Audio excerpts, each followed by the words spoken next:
Somebody is stalking the set of the new Stab movie, the film franchise based off the life of two-time murder spree survivor Sidney Prescott. This time, the new Ghostface is taunting Sidney and her friends with headshots of Sidney's mother, Maureen, and claims to have a connection to her murder. As the third installment of Wes Craven's meta franchise unfolds, Sidney is forced to confront her mother's greatest secret in 2000's Scream 3. I'm Connor Eyzaguirre. I'm Caleb J. And this is Filmgazm.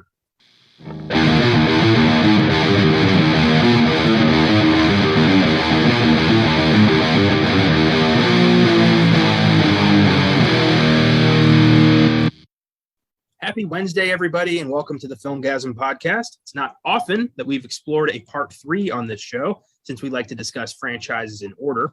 I think we've only done The Exorcist 3 thus far, but now we can add Scream 3 to the list. In the past, Austin, Josh, and I covered Scream on episode 86, and then Austin and I did Scream 2 on episode 99. With the release of the new one, we felt it was a good time to dig into Scream 3 and finally give Caleb the chance to talk about Scream himself.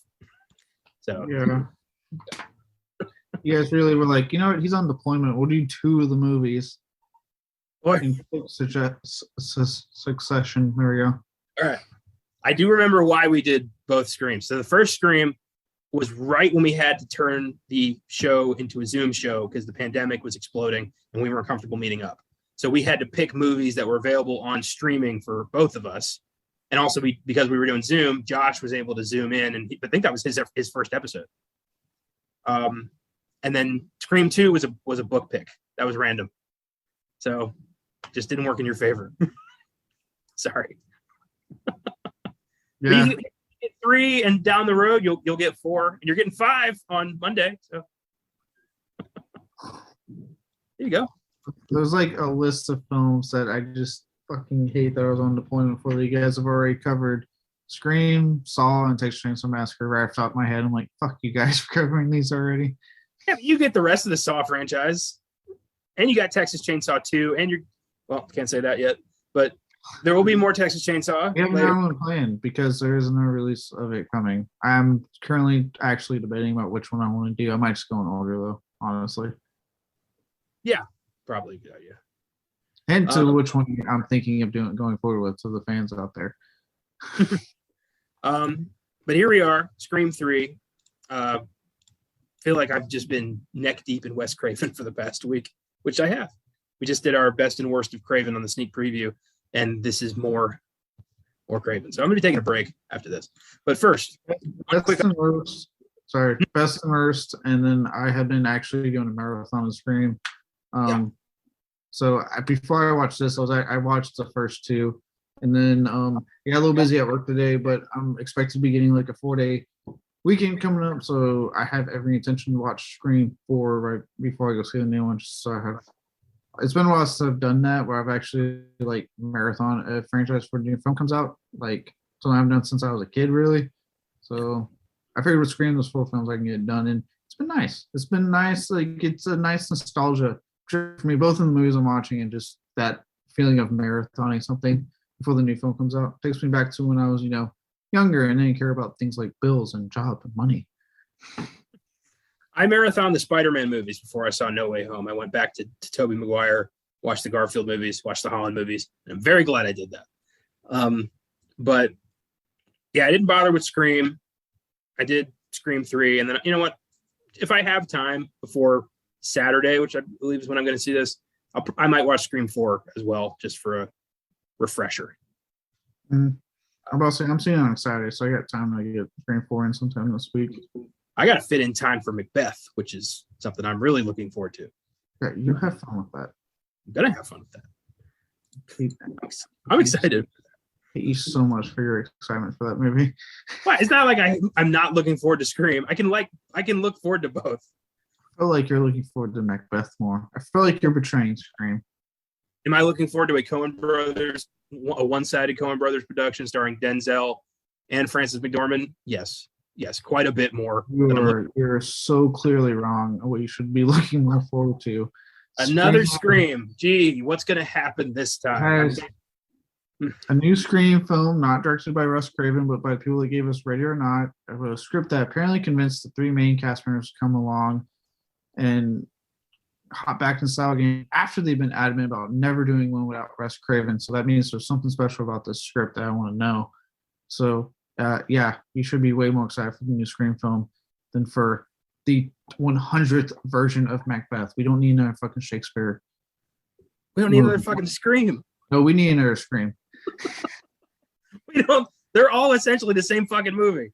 Like they're good. They're the same movie. More Scream. You're talking crazy. It's okay. More Scream, less Macbeth. God, fucking crazy, man. Jesus, shut your poor mouth over there. One day, you too may learn how to walk in both worlds as I do. Yeah, no, fuck that. Settle down. No, fuck that. We'll never rock in both worlds. Horror or nothing. Speaking of movies that you are really not looking forward to. Oh, god damn it. We have one quick update on the Rewind. This news updates episode 32 of the Filmgazm podcast on The Raid. And it's not exactly great news. The long-awaited American remake is finally moving forward at Netflix with Michael Bay producing. Basically everything you hate about the industry compiled into one sentence. We got a remake of a great foreign film headed by Michael Bay, produced by Netflix. I mean, surprised you didn't have a stroke. Dude, I've been in such a pissed off mood. So Josh told me this, and I yelled like fuck at the top of my lungs instantly, and I've been angry since. I haven't been. I've ranted for like the longest time to him. Like every little thing has set me off for like the rest of this night. I am so fucking pissed off. I've never been this pissed off at hearing this kind of news, because it's like it's everything I hate. It's like, no, there's a perfectly fine foreign film and everyone's like, well, I don't want to read subtitles, and watch it dubbed. I don't give a shit how you watch it. I won't watch it dubbed because I prefer subtitles. But if that's what gets you past the fucking subtitle barrier, then watch it fucking dubbed. The option's there. I was like, we don't need Michael Bay producing an overly fucking edited, overly cut action movie with directors that are going to sit there and try to jerk you off and say like, oh yeah, we're going to honor the original. No, you're fucking not. And I know Gareth Evans is producing. For anyone who fucking comes at me, I know he's producing. I wonder how much that is an in-name only producing credit. I'm wondering, since this is Michael Bay, which character do you think is going to be reduced to a mindless racist caricature? Like, who do you think is the main villain? There you go. The main fucking villain, and then all his cronies. This film, and then what's especially probably going to be sad is that I'm not one to pull like the political fucking card in these movies, but this film's going to get whitewashed to shit. Count my word on it. Well, they've already said it's going to take place in Philly, so yeah, watch. I'm calling it now. It's going to be a white main character, and Michael Bay, being Michael Bay, that doesn't fucking know how to think, because he's proven to be sexist and misogynist and racist. It's been proven to be all those things. Is probably going to make the villain black or some other minority, along with the cronies, and think there's nothing fucking wrong with it. Mark my goddamn words on this. I wonder which scene is going to see the first telephoto swoop. Like, which one is it going to be? I don't know. This is going to be ridiculous, and this sounds like it'll skip sneak preview, go straight to Beyond the Bad, honestly. I don't want this fucking movie. Well, it's happening. It was going to happen eventually, and here we are. No. No. What's really sad, I bet this is just going to be called The Raid, and everyone who hasn't seen the original is going to think that's like a sequel or some shit because of the redemption. Yeah, I'm going to get fucking more pissed like I did when the Suicide Squad came out. Some people, oh yeah, check it out, it's so good. And it was like, talking about that shitty one from like 2016. I was like, no. That was Suicide Squad. I'm talking about the Suicide Squad. It's been the same fucking issue with this. Guys, check out The Raid. Oh yeah, that Netflix. No, not that fucking Netflix movie. Fuck off. The Indonesian martial arts epic. They got a badass sequel, and I'm still mad that I didn't get a third film. Yeah, now you're for sure not getting a third film. The franchise is dead. And Yeah, because here we are. Apparently, Gareth Evans would rather produce a fucking American remake than make a goddamn third film. Every filmmaker has, their breaking point when it comes to money. I'm sure they do. So, damn shame. In case you're wondering what my verdict is on this, I could fucking care less about this movie. I don't want it. I would have much rather heard that Michael Bay had passed away than hear about this fucking movie that he's producing. God damn it. Oh, wow. Okay. Not a fan of Michael Bay, I see. The funny thing is, I'll say this. I like his pre-Transformers movies. Like his work before that, like The Rock and Armageddon, stuff like that. I think is honestly a lot of fun. I think he for a long time knew how to make really fun movies. And I will defend the first three the ones with Shia LaBeouf. I can watch those and be mindlessly entertained, personally. And Pain and Gain, I know he made during one of them out. I actually did enjoy. So he has made shit I've enjoyed. But something with I remember Age of Extinction, the fourth Transformers film, I was starting to check out. I was just like, okay, this is getting too much. And then the final one he did, the last night in that 6 Underground, gave me fucking headache from how much incomprehensible bullshit I was watching. I got a legit headache watching those fucking movies. I lost all faith in Michael Bay, not that I had a lot to begin with, in part 4 of Transformers when he introduced the weird, it's okay for me to date a minor because we used to know each other, bylaw that did not need to be in this robot movie. It didn't. Girl 18 or just don't bother with this shit. Why is this here? Well, because then it's that eventually led to the whole Megan Fox thing. I know that was before the movie came out, but then it started making more sense what she was saying about him, which then all clicked in that yeah, of course this fucking guy's a fucking dirty ass pervert that is the only way he's getting women is because of the movies he makes. And I am astonished that when all the shit was going on in Hollywood, he didn't even get a pause or a break. They just kept fucking saying, no, Michael Bay, you can still make movies. It's okay. He looks exactly like you'd picture a sleazy Hollywood director sleeping with every woman he can. Oh, yes. And one that's trying to retain his hair, because that looks fucking horrendous on him now. I loved when he was at that press conference thing and the teleprompter got broken and he couldn't explain from the heart why he makes movies. He couldn't fucking bring it. He didn't know. Yeah. You could have just said, I just like entertaining people. That's something. But no, it's literally just, and you can't explain in your own fucking words why you direct films, why you want to make movies. I'm like, dude, no, you're never running a fucking Oscar at any point, or even getting close to nominated. But you can't just said the phrase, why do I make movies? You can't turn the word money into a paragraph's worth of information. So right? That's why he couldn't say it. Well, this is the motherfucker directing the Raid. So here we go. He's producing the Raid, so he's going to have his hands. I read said he's also directing. I'll throw this microphone across the fucking room. Oh boy, this is going to be an interesting unfolding of events now, because I am going to follow this thing. Oh God, you know what? He's probably not going to be good enough to fucking honor the original and see about asking the actors if they want to have a cameo or some kind of fun little nod to them. I doubt he even have any fucking intentions to do that. I doubt it. I doubt he's even going to watch the movie. He's going to have his assistant watch it and give him the highlights. Well, that is all for the rewind. Sorry to start this out on such a sour note, but it's not my fault. Blame Michael Bay. Mostly for me. I feel like I'm the one taking this the hardest right now. You are, but I get it. I hate when my favorite movies end up getting remade into baseless dog shit. Yeah. I even told Josh, I was like, had this been someone like Chad Stahelski, right, the John Wick director, had I heard hey, he wants to do a raid from him, I would have been on fucking board. I'd be like, yeah, okay, if anyone can pull it off, he can, because that's the biggest thing with this. I'm not opposed to this film necessarily. I don't think it should get an American remake at all. Like that bugs the shit out of me. We do that with every foreign film known to fucking man.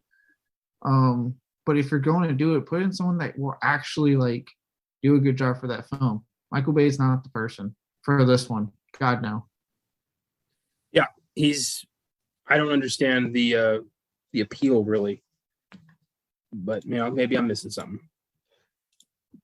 Scream 3 was also directed by Wes Craven, as was after the first two, but it was not written by Kevin Williamson. Aaron Kruger took over writing duties, and I find it hilarious that somebody named Kruger would then get involved with a Wes Craven picture. But I digress. Kruger also wrote The Ring, Reindeer Games, The Brothers Grimm, Transformers: Revenge of the Fallen, the Dumbo remake, and the upcoming Top Gun Maverick. So an odd assortment of credits for this person. And I remember you told me on the sneak preview last week that you could tell this was not a Kevin Williamson script. Yeah. It to me, like, you can kind of tell with this third film that Williamson had no touch on the script. I think it's a mixture, like, you can tell that, and then the Weinstein stepping in more, which I made sense when I was looking up the film myself. I was like, okay, this explains some stuff too. Because for me, right, and look, by the way, I actually do enjoy this. I don't hate it like everyone else does. It's my personal least favorite in the series, but I still find a lot to like. But with this reason, I can tell it's because it seems to be trying way too hard with a lot of its meta jokes. Like they go way too hard for me with it. And it, to me, what worked was that Williamson knew how to draw that fine line with the first two films, and to an extent the fourth. I know he wasn't the only one that wrote the script for the fourth film. Other people came in. Kruger actually came in to write the fourth as well. But Williamson started that script and had a basis for that so they could use it. Whereas the third, he didn't. It was just Kruger. And yeah, like I said, to me, it's noticeable in the sense of like the meta stuff is a little bit too on the nose in this film for me. There's elements that are things that don't work, like Randy's sister, things like that, that like I feel like if Williamson had been on board, that wouldn't have been there. Like things would have been ironed out a little bit better. Fair enough. I mean, he did create these characters, so he does know, the best thing to do with them. And he didn't do this production. He had just done I Know What You Did last summer. So he was kind of, he had a lot of projects on the horizon, and he was working on a TV show called Wasteland that didn't really work out. And he wrote a draft outline that Aaron Kruger then kind of built upon. So I heard Aaron Kruger kind of threw out the draft outline and did his own thing. Oh, that's a shame. I would have thought, well, shit. That's my bad then. Why? I wonder why. You'd think, I don't know. I didn't get that vibe. Maybe I'm just not seeing it, but I don't feel that disconnect in Scream 3 that you do. I feel it majorly. That's why, to me, Scream 4 was a better sequel, because I felt like it was back in line with the first two films, and it felt like a better return to these characters, a better follow through with the story, and all the elements we like about prior Scream films worked better for me.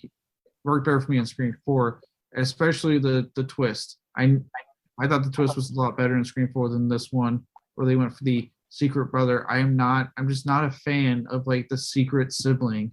It just, I know they tried working around that by saying, well, even Sydney didn't know. It still doesn't work for me. It's like, oh my God, you're telling me that like this secret sibling had a master plan that if one fucking piece had gone wrong, would have fucked up. And so then you're also telling me that he accounted for what would happen in Scream 2, even though he never mentions it at all. So it's like it's just not a good twist. In the logic's real flimsy to me with his ulterior motives. There's a lot to me that doesn't feel like, had it been Williamson writing this and the Weinstein had fucking let him, like, given him the time, because I think that was a big thing. I think they kind of stepped in and were like, oh, we want to get this movie into production. And he was like, well, see ya, I don't have time. I got, like you said, other projects. Had he done it, I feel like a lot of that shit would have been ironed out better and made to work better. I do want to point out, though, that my source here does say that Kruger did develop the script based off of Williamson's notes. So his outline, the outline stayed the same, but then Kruger and Craven together kind of ripped out the meat and made something out of it. But Williamson's structure is still there. So I wasn't entirely wrong. I do just want to point that out. But yeah, they did kind of rip it apart. But I'm looking at like what Williamson's original idea was here, and honestly, it doesn't sound that great. I mean, the original the idea was that the killer is a group of fans of the Stab movies who then decide to take matters into their own hands, and like there's like 15 different killers. So I don't know how that would have been. Well, I'm sure there would have been more rewrites and stuff to narrow it down, but I think that would have been a better angle. I'm just kind of like tired of anyway, and I will say, even though I like the Scream 4 reveal better than I do the 3 reveal, and one of the big things I'm hoping with this new is that they drop the relation to Sydney in some way, as far as like the blood relation that they've been fucking hammering home. To me, Scream 1 worked wonderfully, and 2 Scream worked because it just made sense because of the hints about Billy being a mama's boy. So of course that would be in the sequel, right? It followed through and made sense. But at this point now it became such a reliance on like it has to be someone in her family, and it's like stop doing that shit. So the idea of like, and again, you're talking about a series that pokes fun at various horror tropes, and each sequel pokes fun at a different type of trope. I think actually having it be a fan of Stab attacking would have worked great at poking at fandom and the fan culture around it, especially around this time period. That sounds like something they might end up doing in 5, considering this film's going to deal with, the current horror tropes and reboots and all sorts of shit. So I bet there's going to be some kind of fandom connection in that one. But we'll find that out this weekend. Yes, I'll find on Saturday, so I will be on social media, somewhat social media blackout until then. So a big thing that kind of nearly killed this movie was the Columbine shooting. That set production back quite a bit. People were starting to scrutinize violence in pop culture, particularly in film and video games. The killers were big Doom fans. So Doom, the game, especially took a hit, which is kind of ironic considering we're doing that this week on Beyond the Bad. Right. Yeah, right. Weird. But with this, everyone's kind of against horror movies now, or at least, news or media is. Studio, primarily the Weinsteins, almost demanded Scream 3 contain no blood, no gore. And it's like, why even bother? Like, this isn't a Scream movie. And Wes Craven fought back. And this is allegedly what he said. Be serious, guys. Either we make a Scream movie or we make a movie and call it something else. But if it's a Scream movie, it's going to have certain standards. I like that. I like that he's like, get fucking real. There's no way. Yeah. Wes Craven says it very astute and smartly. Like, it's a very nice way of him saying, like, fuck off for making a Scream film the way we're supposed to be making a Scream film, but in a very polite way. So then he still gets his point across. But, like, with Scream 1 and 2 being such hits, like, what does Wes Craven have to do to make a movie without the studio just fucking with it the whole time? Look, this has been proven in time and time again, even outside of the Weinsteins. So the Weinsteins are already notorious for just being like this in general. Yeah, micromanaging every major project to shit. Yeah, and so just letting people do their thing. But even like outside of them, think about the Spider-Man trilogy. I know we're just talking about it. Raimi gave them gold with the first 2 films. You think they leave him alone for the third one? Nope, they kept bugging him, and look at what happened. Like, it's like the producers can't help themselves. They have to fucking step in there and put in what they think and they say, and they want to get listening. It's like, look, what you did with the first couple of films that were huge successes worked. Keep doing that. Stay the fuck out. I think that's why you're seeing companies like A24 and Blumhouse and them do so well now, because they're in the MCU with Kevin Feige, right?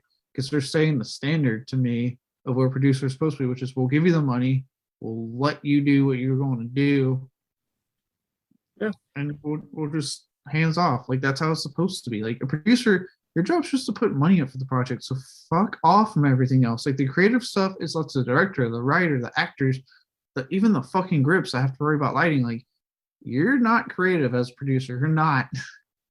You're financial. You're the money guy. That's it. That's why I've always thought it was weird that the producer is the one who accepts the Best Picture Oscar. Like they're the ones who win. I always thought it should be the director and the screenwriter sharing it together for Best Picture, because that's who I thought, or maybe the cinematographer as well. Just the producer, like all you did was finance it. Let's be honest here. And I guess, a lot of people just think like, I paid for this, it's mine, so they have to listen to me, which is shit. And that's what happens. It becomes a tug of war. Or it's a fear on their end that like they don't, they invest all this money, they don't want to lose it, they want to make it back.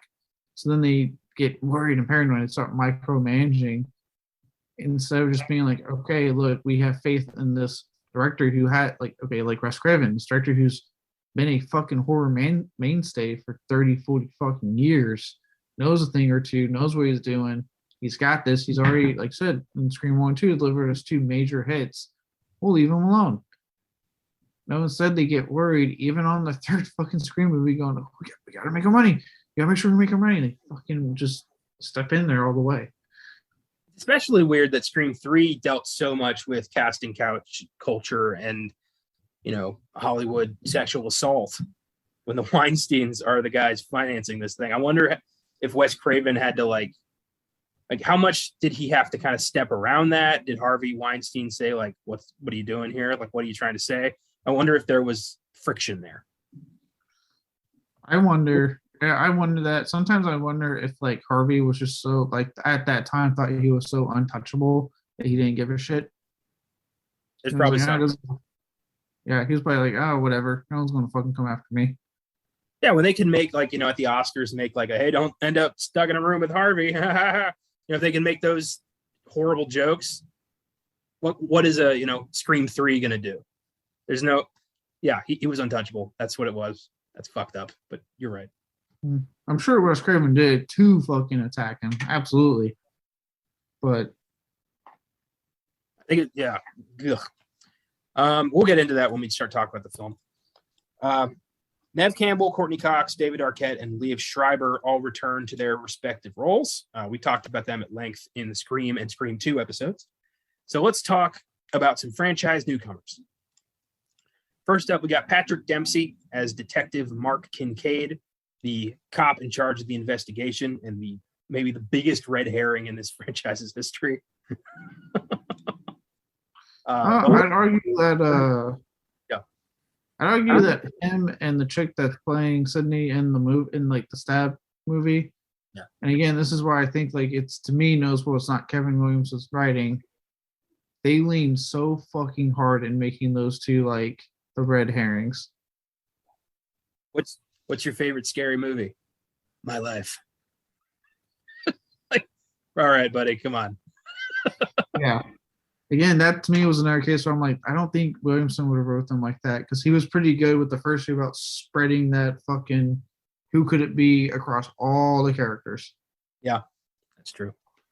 In case you don't know who Patrick Dempsey is, he was in Enchanted, Transformers Dark of the Moon, Maid of Honor, Sweet Home Alabama, and he had a lead role in the series Grey's Anatomy, where it was recently revealed he was a huge prick for most of these shows' run. So there you go. Which is why you don't see a lot of McTreamy anymore. Oh, God, all that shit. People, I remember the heyday of Grey's Anatomy when people were throwing that shit around, and I was like, isn't this show about doctors? Like, I didn't bother. I don't like medical dramas. Not when you get the last name McTreamy. No. I don't think that's his name. I think that was like a nickname. I hope to God it wasn't his real name. I'm pretty sure it's his name.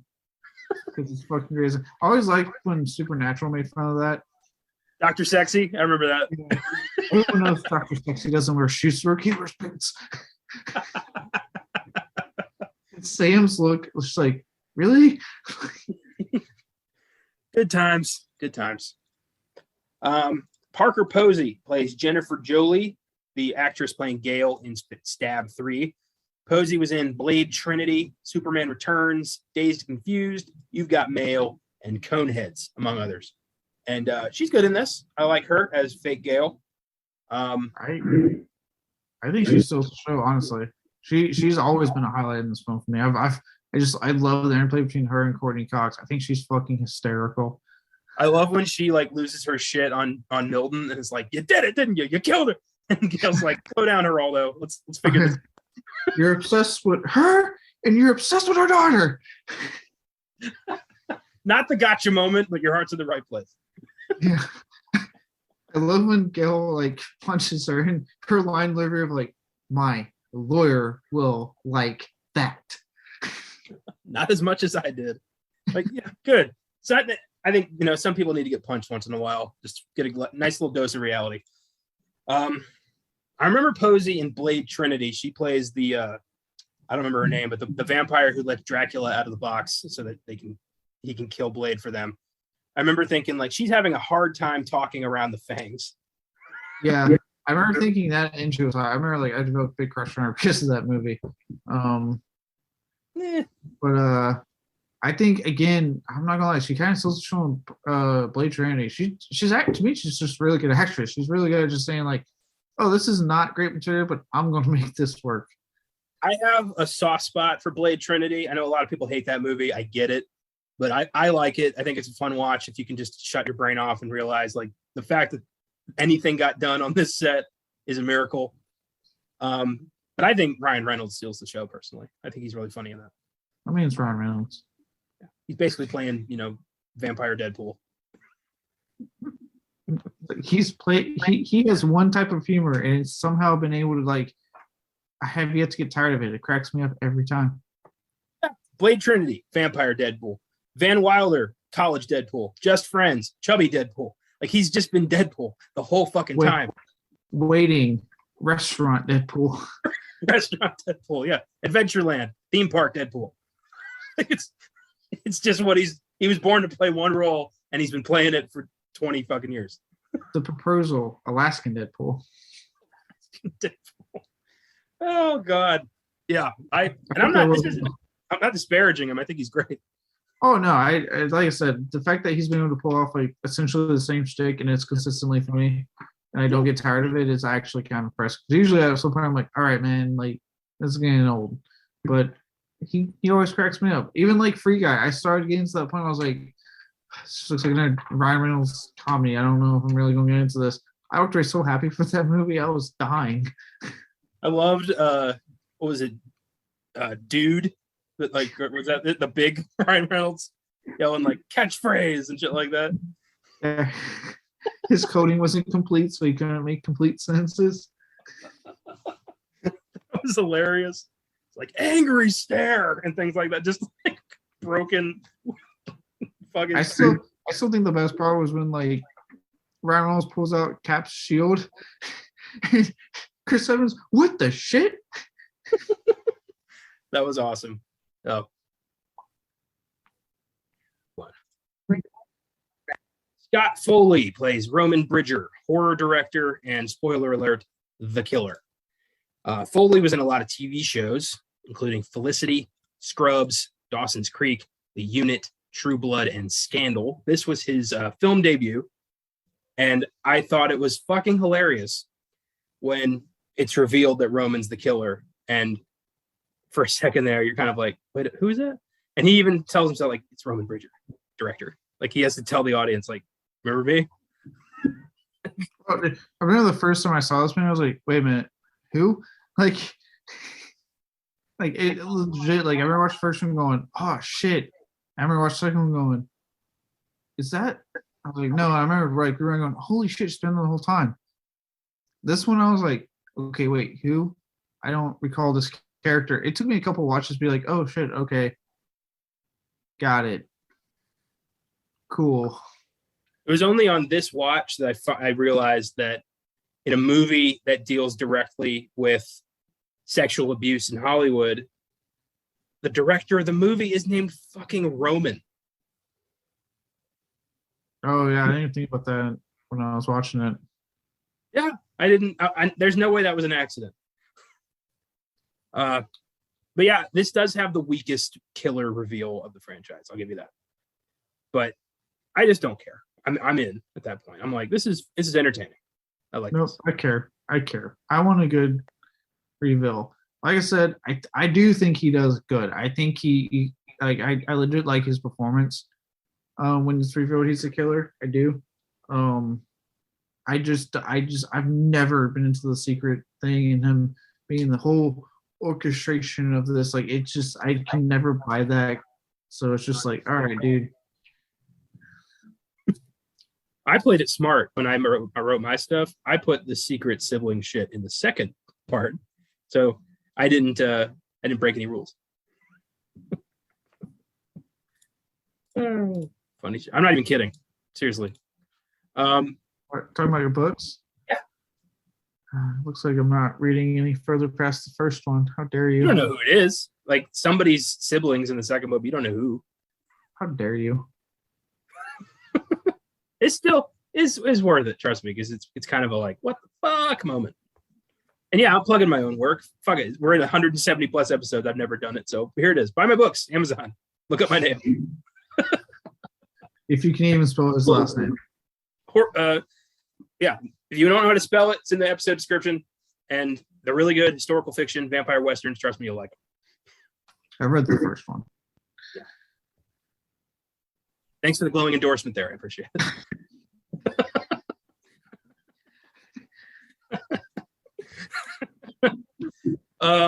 Iconic horror and sci-fi actor Lance Hendrickson plays John Milton, studio executive and perv. Hendrickson played Bishop in Aliens, tried to arrest the Terminator, led a gang of vampires in Near Dark, and he's a bona fide genre film badass. And having him here was just cool. I love that his character's name is John Milton, like literally like the devil's name and the devil's advocate. I think he's the guy who wrote Paradise Lost. Oh yeah. Yeah. I remember like it took me a couple of watches, right, as my film knowledge grew. But now I really love his intro because I don't know if you caught it in his intro scene when they're having the meeting at the stab house. That producer he's talking to is Roger fucking Corman. Yeah, Roger Corman. And I'm like, I remember now I watch him like, holy shit, Roger Corman and Lance Henriksen. Oh my god. Because yeah, I mean, Hendrickson is just awesome. Like he's always been a favorite of mine. I want to, if I can ever find it, Josh was telling me about it because we've talked about X-Files before. I really want to check out his show, fucking Millennium. Yeah, Chris Carter's other show. Yeah. Yeah, but it's apparently a fucking bitch to find that goddamn show. I've seen him at Half Price Books 100 times. Do you want? And I can grab him for you. Maybe I'll think about it. But yeah, he's just always awesome. He even popped up in a video game I played. The David Cage game, Detroit Human Become Human, some shit like that. Sorry, it's one of the guys who did Heavy Rain. If you ever fucking Detroit Become Human, that's what it's called. We're terrible, but he plays a character in that, so he's just fucking awesome. Like, yeah, Pumpkinhead. I mean, yeah, this guy he's one of the best. And Bill Paxton are the only two actors in history to have been killed by an alien, a predator, and a Terminator. You gotta put respect on that. Yeah, it's a hell of an honor. Finally, Emily Mortimer plays Angelina Tyler, aspiring actress who was cast as Sydney in Stab 3. Mortimer was in Mary Poppins Returns, Lars and the Real Girl, Cars 2, The Pink Panther, and Shutter Island. And she's another red herring. She's a little too, pixie to be the killer. I never bought it, but, she's there to provide another possibility. Yeah, her character is an enigma for me. Like, because, like, she kind of gets on my nerves with her personality type. Granted, she does have that cool moment where she kind of finally breaks the facade at the end, and it's like, I didn't fuck that pig to be a lead. And you're like, oh, okay, this is what you're actually like. All right, you want one of those, which, yeah, and not trying to, like, I'm really not trying to shit on anyone who's just trying to break it out in Hollywood, but obviously men and women have different ways of trying to become famous. So I'll just leave it at that for now. Well, I mean, I don't think any woman goes to Hollywood expecting to fuck her way to the top, but in some situations they leave an ultimatum of like, you either sleep with me or you are never going to be in Hollywood. And it's right. Deal with a lot of men have to deal with that too. That doesn't get a lot of press, but this movie doesn't really poke fun at it, but includes it at a time when a lot of movies just kind of never even bothered talking about that. Yeah, it tackles it head on. Like I said, I don't think it necessarily pokes. I think they were smart. They didn't poke fun at it. I think the only time they made a joke was the Carrie Fisher gag, and that was it. Besides that, it's treated very seriously, which I give them credit for. But yeah, like, you know, she has that line, and you kind of go, okay. But then, like you said, you know, she has her personality type that she acts out this film. But the film, much like with Patrick Dempsey, leans so hard trying to make you think she's the killer. To the point where it's like, okay, clearly these two aren't it. You're trying way too hard to make me think they are. I loved when fake Gail is about to get killed. She's like, no, I'm the killer in step 3. I'm the killer. And then gets killed. Yeah. Look, Dr. Posey is fucking great. And she has one of my more favorite death scenes. That whole, like, in the mirrors, and that's a really cool scene. So, yeah, I agree. Scream 3 has an IMDb score of 5.6, Rotten Tomatoes score of 41%. It's the lowest reviewed of the franchise thus far. The reviews for Scream 5 aren't out yet, but they're probably going to be pretty positive.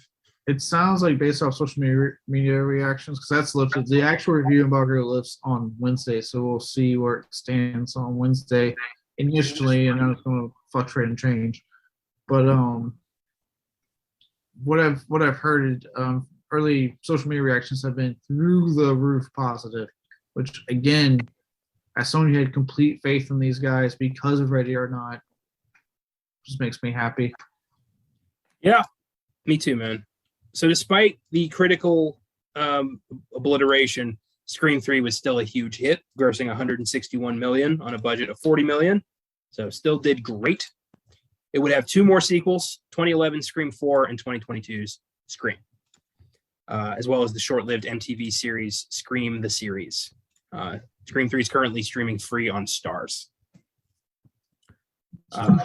Most random fucking movies to stream. I know. I'm surprised they've lasted this long. I can't believe Starz isn't dead yet. Yeah, CW's apparently dying, but Starz is kicking strong. Fucking Cinemax is still alive. I'll never understand that. That's because HBO owns them. Oh, there you go. Okay. Who owns Starz? That's what's keeping that alive, is that they're owned by HBO. But you know what's funny? HBO made a point to say we're not putting Cinemax stuff on HBO Max. I'm like, but you own them. It's already got the perfect. It's HBO Max. It's already got the perfect title to have both HBO and Cinemax shit. Like, why wouldn't they take it? They literally bought this company, took half their title, and then went, yeah, we're not putting your show on our streaming service. Like, that's big dick energy if I've ever heard it. It's like, we own you, and no one is ever going to watch you again. I mean, fuck. Oh boy. So let's discuss Scream 3. Some highlights. We open with the death of Cotton Weary, the unlikely hero, I guess, of the first 3 Screams. And I kind of love his through line, because he's just like, Liev Schreiber on a news segment in the first movie, and then he's trying to get his 15 minutes in part 2, and now he's hosting like a Maury Povich talk show. Yeah. I do actually really like this opening, and I'm using the Khan character, because like I said, it's like its own weird, like, story running, like, through line running through all 3 films as you're seeing him progress in the situation. And it's funny, you say, like, he's kind of like the hero, but like, what I love is that this film makes point to let you know that, like, yeah, he was innocent. Like, he did not kill Maureen. But he was a dick. Like, he was an absolute asshole. Yeah, innocent does not mean you're a good person. And Cotton is very much he's taking advantage of this infamy he's found I love that his TV show is called 100% Cotton, by the way. I mean, Jesus Christ. That's so goofy. But it's apparently he's doing well. He's doing well for himself. I mean, I always can tell how a movie character is like doing well when they have a white suit. That's like the official symbol of this character is worth a lot of money. This character is someone. Yeah. People, you don't wear a white suit unless you're somebody. Right. And apparently, if you're counting, you also listen to Creed. And just start striking up conversations with random young, like wrong numbers if they sound hot. Right. In the hopes that it's going to get you laid. You know, your girlfriend's super hot. This is a young Kelly Rutherford.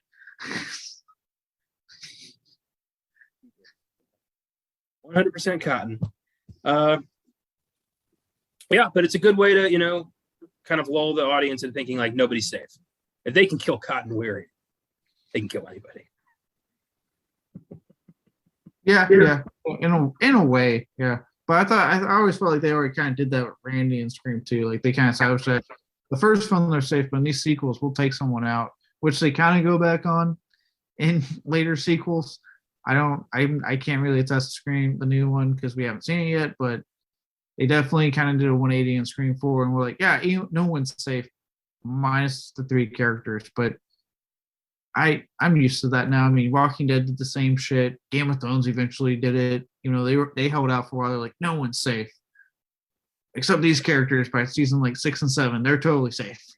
You remember in Scream 2 when Dewey had like severe nerve damage and couldn't, like, something was wrong with his arm or his leg or something?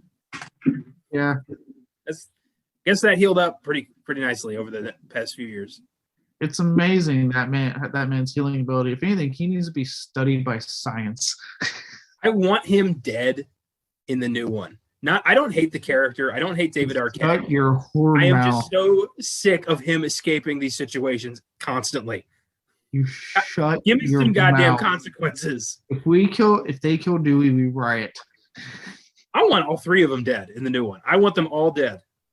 That'll show me, like, all right, they're taking this seriously. All right, Gerardo, let's calm down here. I just think it would show, like, all right, nobody really is safe. If they're going to kill all 3 of these guys, it's not safe. I'm surprised they haven't demanded that yet. I don't think they're going to kill Sydney, just because I think that would be a disservice to her character. But Dewey and ways to do it. Dewey and Go, I think, could potentially get the axe. I don't think it'll be both of them. I think it'll be one of them, and then the other one will kill Ghostface in the end. Yeah, but I really don't think Sydney, just because like how her character's been, it just would not be a good service to her. I don't think there's any way you could do it that wouldn't be a disservice to her being the final goal of the series. What if she takes Ghostface out at the same time? That's just stupid. How dare you come up with that? Whatever. Somewhere along the line, this podcast shifted, and now I'm the cynic, and I'm constantly on trial. I don't know what happened, when it happened, but it's happening now. It was always there. I was just waiting for the perfect moment to strike and turn it. I find it interesting that over the course of all these films, Gail never learns a fucking thing. She is constantly like losing Dewey's respect and then getting it back at the end of the movie. And that's another thing that, like, for me, I wonder if that was like Aaron Kruger's writing, and if what maybe was different in Williamson's script, if maybe he had them together, because that bugs the shit out of me. It's like, minus her horrendous haircut in this movie, but it just bugs me that, yeah, like we have to repeat what because it made sense in Scream 2. It was like, okay, well, I can take that, but I think it would have been smarter. And again, I feel like if Cameron wrote it, it would have been more of like they're together, they're a team now, helping solve this. But instead I have to watch the same thing for the third fucking time with their relationship. And Scream 4 technically doesn't even really fix it, because their relationship is on the rocks. Scream 4, it's like, I just get happy. The Arquettes got divorced.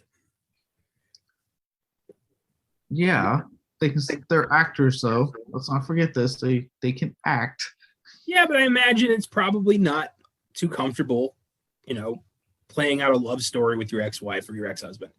I imagine it's probably doesn't feel too good to do that. So I get it. It's called acting.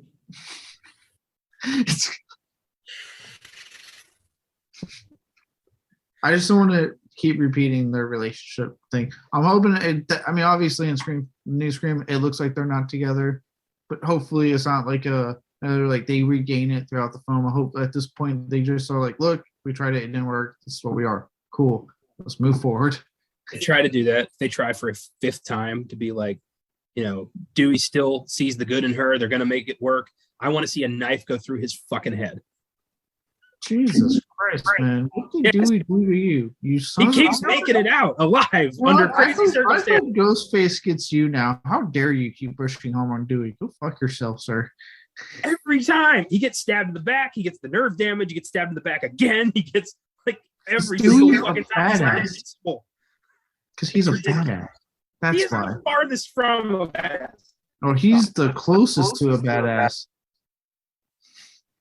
I love in the end when Roman gets up, and Dewey just keeps shooting him in the chest 7 times. And Sidney's like, get him in the head, man.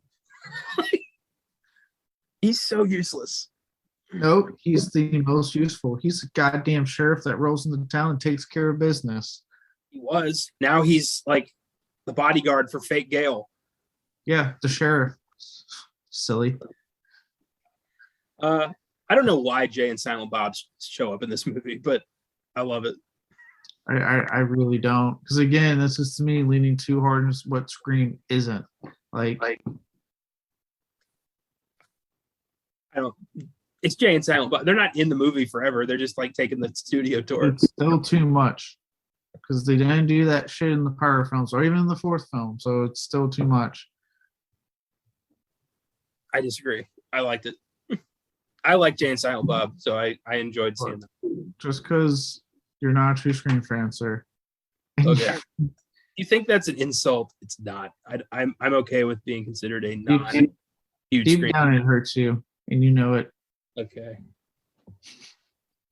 I'm gonna get a copy of the Raid remake on Super 4K and send it to you. I'm gonna stab you. With love, Imdb. He'd probably go by Michael B. That's probably what he'd say. I hope you die young, sir. Oh, shit. Yeah. All right, I take that back. There's been too much that's happening in real life. Really? You're going to, right after, the same week we lose Bob Saget? How dare you, you cold son of a bitch? Yeah, you're right. Well, thank you. I love you too. God damn it.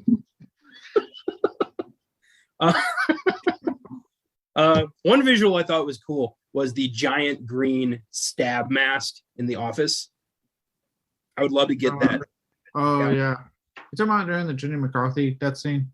Yeah, they're just it's kind of green because it's stabbed, not Yeah. I will say there's a lot of really cool, that was cool, but I'm about to say there's a lot of really cool death scenes in this one. This film does have some of my more favorite franchise kills.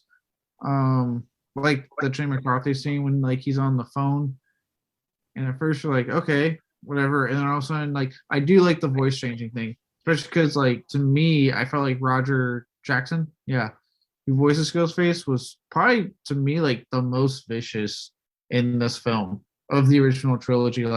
You felt the anger in his voice was I'm going to fucking get Sidney this time. I fucking despise Jenny McCarthy. So I didn't really want to bring her up into the cast and talk about her at length, but I'll talk about her death. That was satisfying. What did Jenny McCarthy do to you? She started the whole anti-vax craze and got millions of people killed. Oh, okay. Well, that makes sense. So not a fan. Her cousin's Melissa McCarthy. I didn't know that. Yeah. I knew that. All the talent went one way in that family. Yeah, looks went to one, then talent went to the other. That's uncalled for. Ouch. But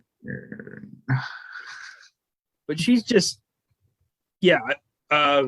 I like when she hides in the wardrobe room with like all the Scream outfits, and you see the killer just kind of lean out into that was cool. Yeah, like I said, like this has some really cool death scenes. That being one of them. Yeah, seeing him move, that was really cool. Yeah. Then there's Sarah, and then I love that Patrick Warburton in his brief bit as Stone, the bodyguard. He's just got the funniest voice in Hollywood. Like honestly, anything he says is hilarious. He sounds so disinterested in everything he fucking says. And well, and he's great in this. Like he's such a prick in this movie, but he's so funny with the whole like, all right, listen to me, Dewdrop.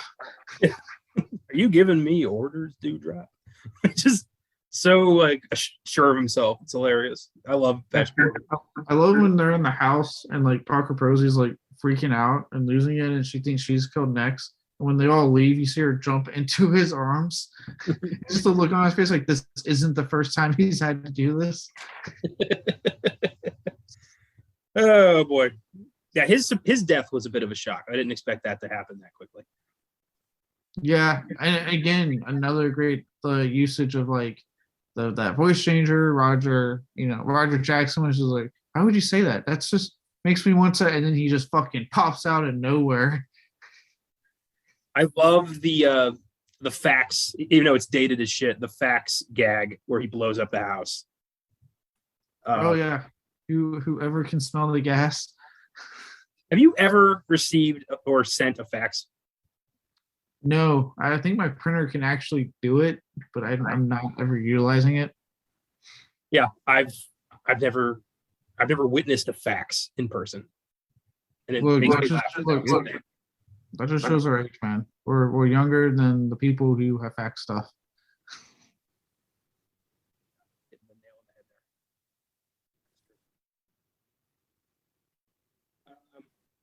Randy's cameo. Whose cameo? Randy. Oh yeah. Sorry, you were really quiet there for a second. I yelled that. Yeah, for some reason your volume like it went insanely down. That was weird. But yeah, Randy's cameo. I'm keeping all this, by the way. Good. Filmgazm podcast. Nothing gets cut. Yes. So I actually do have thoughts on this scene in particular, but would you like to go first? You can go first. Okay. This scene is 50-50 to me. I think, again, kind of going back to like the long lost sibling, Randy's sister never worked for me because she pops out of fucking nowhere. And then I had the questions of like, well, wait a minute. Why is she in that trailer? Why is she on set? Like, why is she even here? Like, I never understood, like, one, which going to say Randy had a sister out of nowhere, and two, like, she pops up in the most, like, weird location instead of just, like, having her come to, like, one of their houses or something, right? As for the video itself, I know for a lot of people it doesn't work. I like it.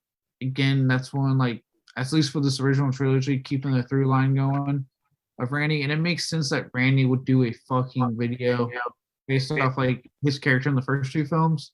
So that part works. It's just the whole like sister that pops out of fucking nowhere. And apparently it just pops out of the trailer to everyone's surprise. It's just that part is weird. It doesn't make fucking sense. True, but it is good to hear him kind of lay out the rules again.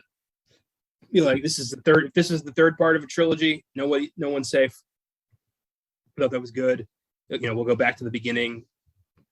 I think this was smarter than the original plan, which was to have Randy be revealed to have been alive this whole time, with his family having taken him like to an isolated out of the spotlight area to recoup after his stabbing in part 2. I thought that was way too out of nowhere and way too crazy.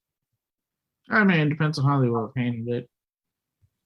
I think this was more in character for Randy. No, like I said, the videotape part doesn't, but I think that's very in character of Randy. It's just how they got to that, really, I think should have been done better. It's just like, again, and I'm sure they did it because that's like their hint as to who was the killer, right? Like, so, but like, again, it's like a sibling that wasn't brought up, and it's like there's no real reason for it to even be on set in like relation to the story. are in that trailer. So it's like, well, wait, why was she there to begin with? If in relation to the story, at least. I think it's foreshadowing. It's like, hey, a secret sibling no one ever knew about. We'll see that again. Right. And yeah, that's the thing. She leaves the scene and she's never talked about again. You don't, and she doesn't pop in the fourth film. So it's like, all right. I was like, and the only reason, like, I remember when I saw this, the only reason I even recognized her was because I had seen Hostel Part 2, and she's in that. She gets the fucking hung upside down, cut up with the chick taking a bath in her blood. Oh, yeah. That's her. Good times. I love Carrie Fisher's cameo. That makes me laugh when they're like, "Are you?" And she's like, "No, I'm not." I get that a lot.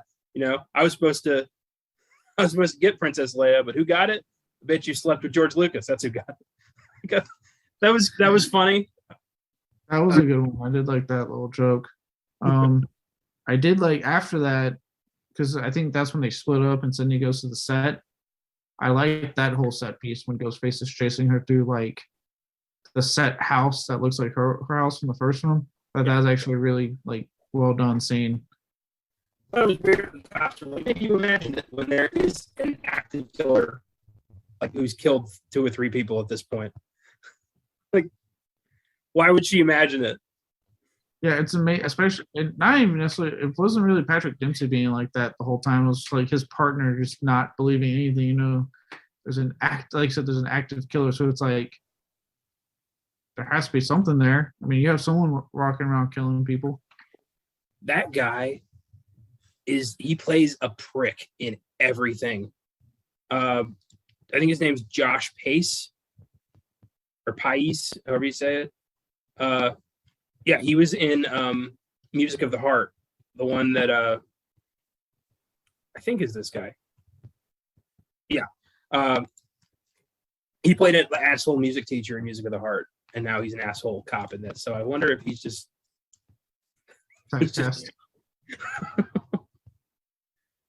but yeah, his character is odd.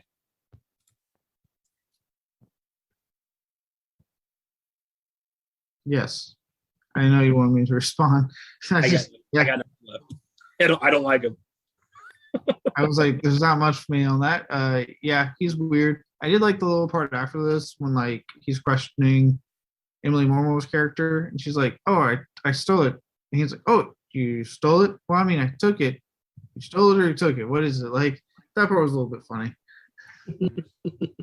Did he get killed by Ghostface? I don't remember. No, because he never went to the house. He stayed at the police station. Yeah, fuck that guy.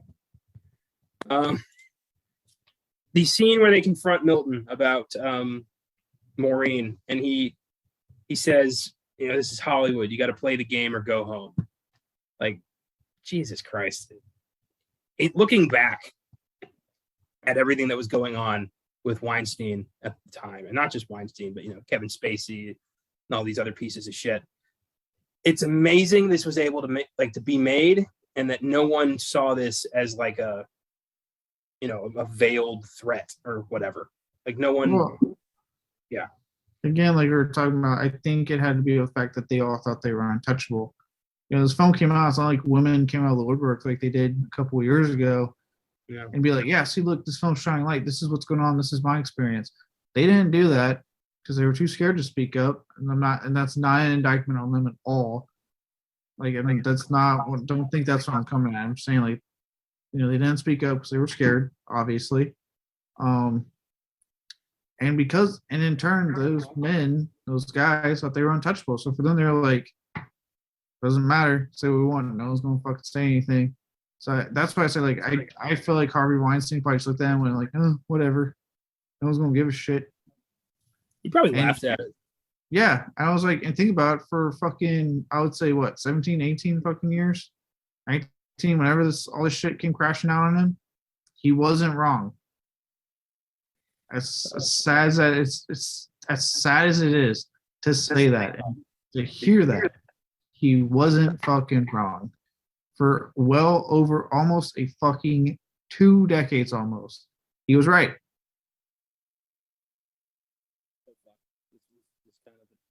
The norm of Hollywood. Like if you wanted to be somebody, you had to do some things, and that's so fucked and so twisted, and it's so. I'll never hear a good reason of why that was allowed to beat Hollywood for almost, most of Hollywood's run has been tit for tat, so to speak. Mm-hmm. And that's why, like, I did put my notes, like, this scene can be uncomfortable and I would get, someone watching this would be a little off put by this scene. For me, it works because with Wes Craven, I've never heard any stories of him being like one of those people. No. At all. And I do genuinely feel with the way the scene's played, because it's not played for laughs. So it's minus Parker Posey's like, you're obsessed with her and you're obsessed with your daughter thing. Before it's revealed what's going on, that's the only laugh. Besides that, it's very much in like them attacking this guy and questioning him. I really felt like for Craven, that was his way to find a way to get what was going on out on film.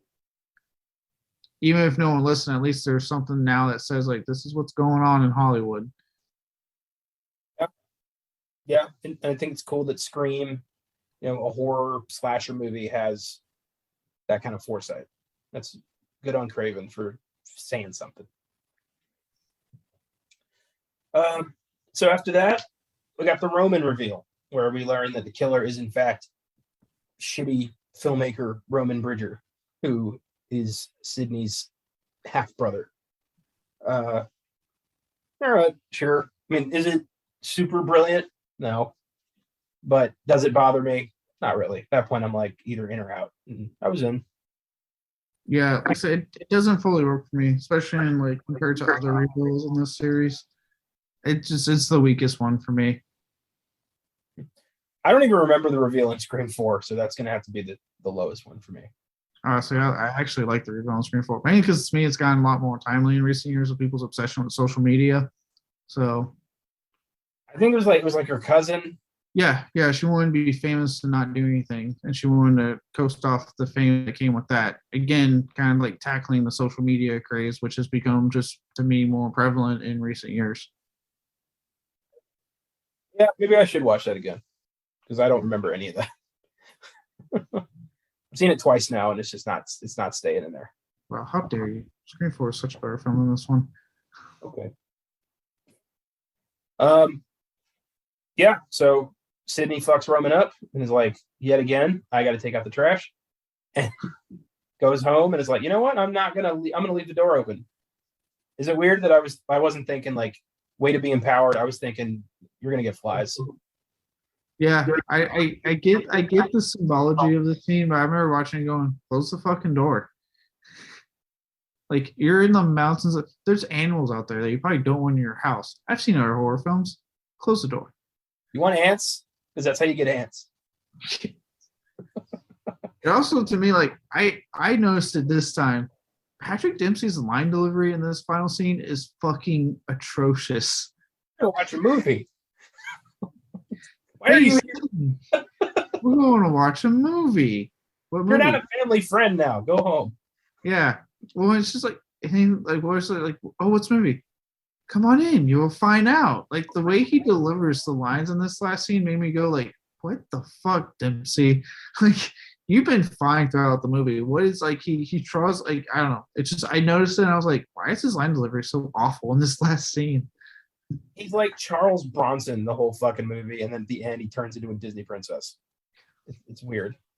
Like, there's no middle ground with him. He's either hard-boiled cop, 5 days from retirement, or like whimsical, ferryman. I don't understand.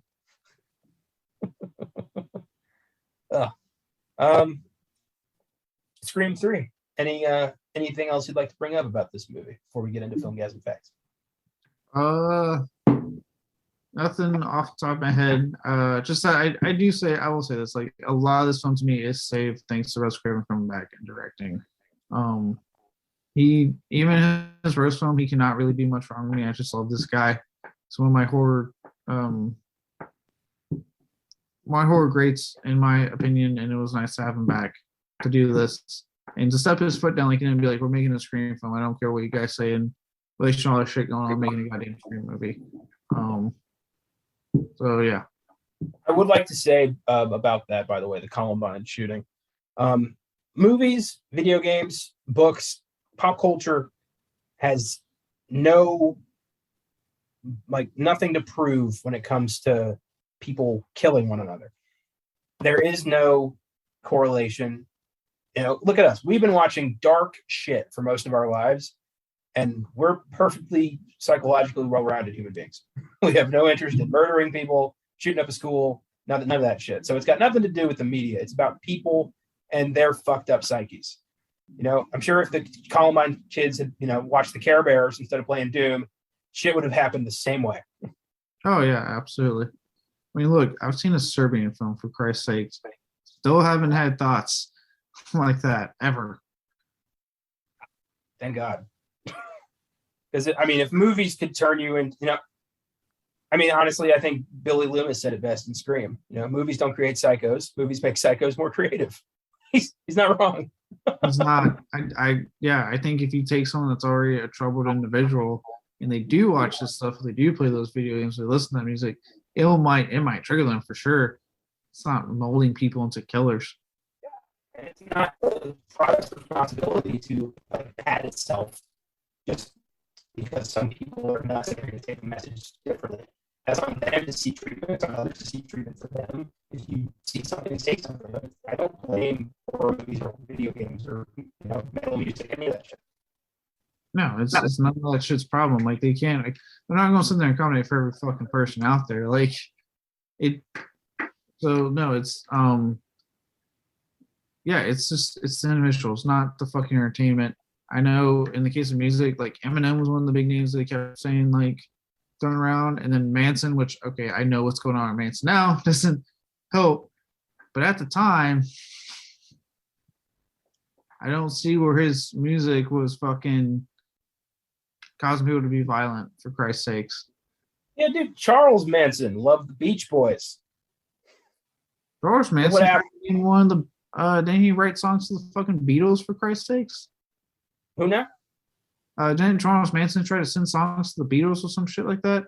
No, he tried to. All right, so it's been a while since I read this story. One of the Beatles was the Beach Boys. He was hanging out with Dennis Wilson and tried to make a demo, but no one wanted to buy his music because he wasn't a great musician. So he took that personally, and the music executive who turned it down, he had his family go take that guy out, but he was no longer living at that house sharing tape was.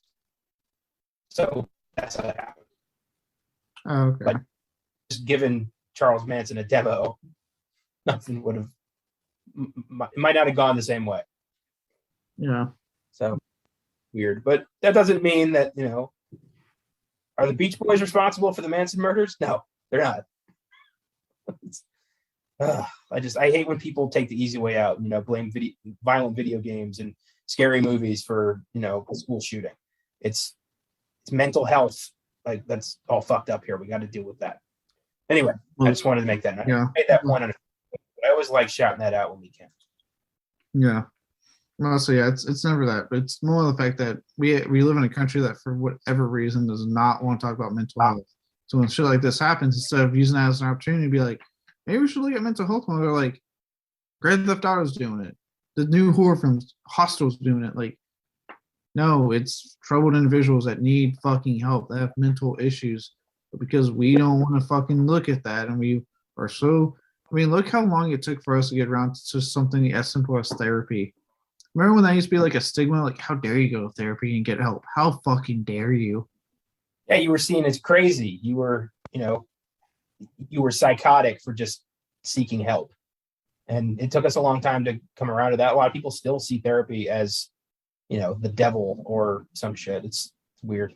Yeah, we live in a country that's so fucking ass backwards with how people view stuff.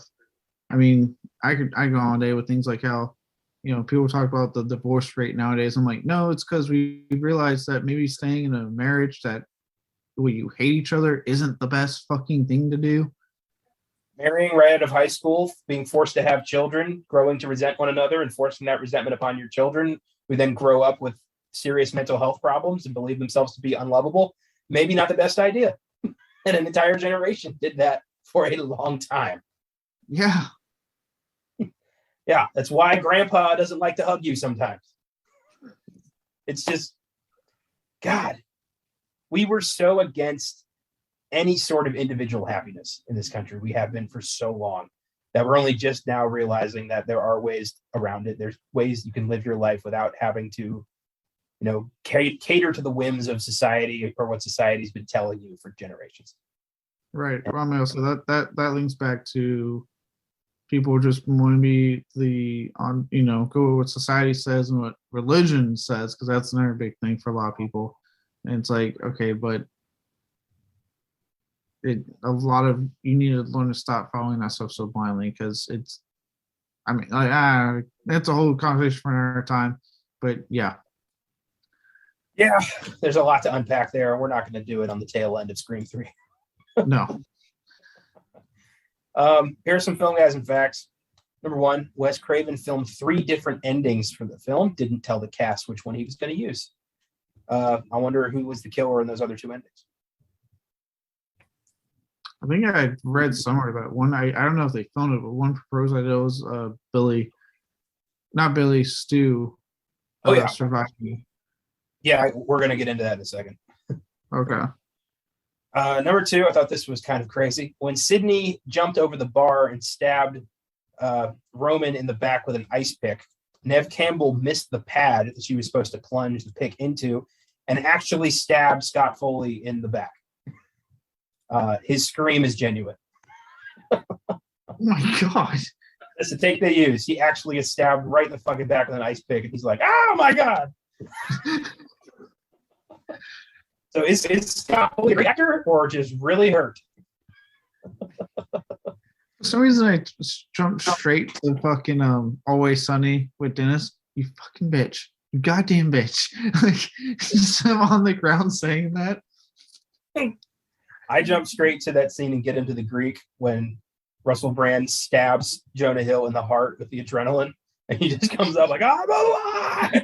And starts running around the room. Oh, good shit.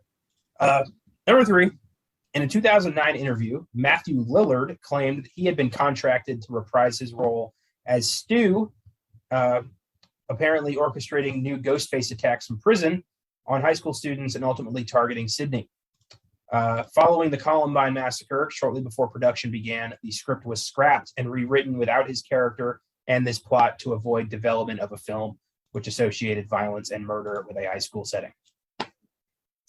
So you can thank those fuckers for not getting a Stu return in the Scream franchise so far. Yeah, because you're right. So I think that probably could have worked. I'm not sure, but I feel like you could have made that work somehow. Yeah. It would be hard because we watched the fucking TV go into his head, but. True, but I mean, does that necessarily mean he's dead? It might mean he just really fucked himself up. Yeah, I mean, plus I'm like everyone else apparently in America. I like Matthew Lillard, so I would have definitely welcomed him back into the franchise. I mean, if Dewey can miraculously heal severe nerve damage, then I'm sure Stu can survive a fatback TV to the face. It really bugs you with Dewey, doesn't it? Goddamn right it does. Because he's not that interesting enough to survive this many times. Wow, you fucking blasphemous son of a bitch. Small town. Like, do we need this guy this long? Yes, Dewey is like one of my favorite characters in this franchise. You shut your whore mouth. David Arquette is a fucking national treasure because of this character. No, he's not. Yes. I disagree. Look, just because you are wrong does not mean you need to be a dick. Well, tell that to Michael Bay when he remakes your favorite Indonesian action movie. I hope Back to the Future gets fucking remade by Michael Bay. Take that back. That's what I thought.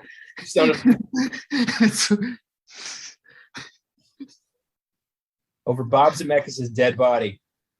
Literally, it's in his contract. That's fine. Someone's going to have to take it. Maybe A24 can do a remake. Be like a weird... I'm just picturing Back to the Future with like no score and a lot of characters just staring vaguely into a horizon. maybe if Yui Bo is still around, he can do a remake for you. Didn't he die in a plane crash? Yui Bo? Maybe it wasn't him. Maybe some other terrible filmmaker. It was a few years ago. I don't remember. Somebody died in a plane crash. I'll look that up when we're done. Paul W.S. Anderson can do it for you. That's it. He's perfect. Honestly, when they do remake Back to the Future, I hope I'm long dead by the time that happens. But it's going to be a matter of when. As we learned with, I think it was, what was it, the SpongeBob creator, I believe? Like, once he died, my God, the Nickelodeon did not race a fucking second. Oh, my God. I mean, honestly, like, thinking about it now, the car will be like a fucking Tesla. And it'll be, oh, God. They'll go back in time to the fucking, like, 90s. I don't want to live to see that. If I'm ever found dead shortly after that, like, announcement is made, you'll know what happened. It was me. I don't know. I'm going to take you to the theater. I'm going to be like, no, we're seeing this movie. Well, you can Weekend at Bernie's My Dead Ass Corpse movies and enjoy yourself. I won't make it. Okay, I'm taking you to that movie. I give Scream 3 an 8. I like the story. I like how it's become a little bit more timely over the years. And I think it's a decent watch. I give this one a 7. Like I said, I like it a lot more than most people do. But like, people fucking really, really, really hate this one. I do get a lot of enjoyment out of it. It just, to me, the magical Kevin Williamson being gone, it loses a bit of its magical touch. The reveal is a big one for me. And yeah, like I said, there's a lot of things coming together. I think the 3 core cast members we've followed out this franchise are as good as ever. Wes Craven's direction, like, as good as it's always been. So there's still lots to love about this film for sure. That's nice. Well, thanks for listening, everybody. If you like this episode, feel free to follow us on the socials. Filmgazm Productions on Facebook, Instagram, Twitter. You can always suggest films for us, give us some feedback. You can send it there. You can email us at filmgazm@gmail.com. You can check out the website where we've got reviews, articles, all sorts of cool shit. If you want to donate to the show, you can always click on support this podcast and send us whatever you'd like to send us. But we just hope you enjoyed the show. Next week, the cycle continues with Austin's pick, the 1981 Michael Mann crime thriller Thief, starring James Caan as a talented safecracker who has to do one last big score for the mob before going straight. Austin assures me this movie is badass, and I can't wait to discuss it next week. I know he watched this a while back and has really been pushing for this. He really liked this. And, I like Michael Mann. I love James Caan. I'm sure this is going to be fun. And he will be joining me next week on Filmgazm to talk about this. Don't miss Doom on Fridays Beyond the Bad, a Best Picture showdown on 2007's No Country for Old Men on Oscar Sunday, and, of course, the new Scream on Monday's sneak preview. Until then, don't let film producers take advantage of you, and keep watching scary movies.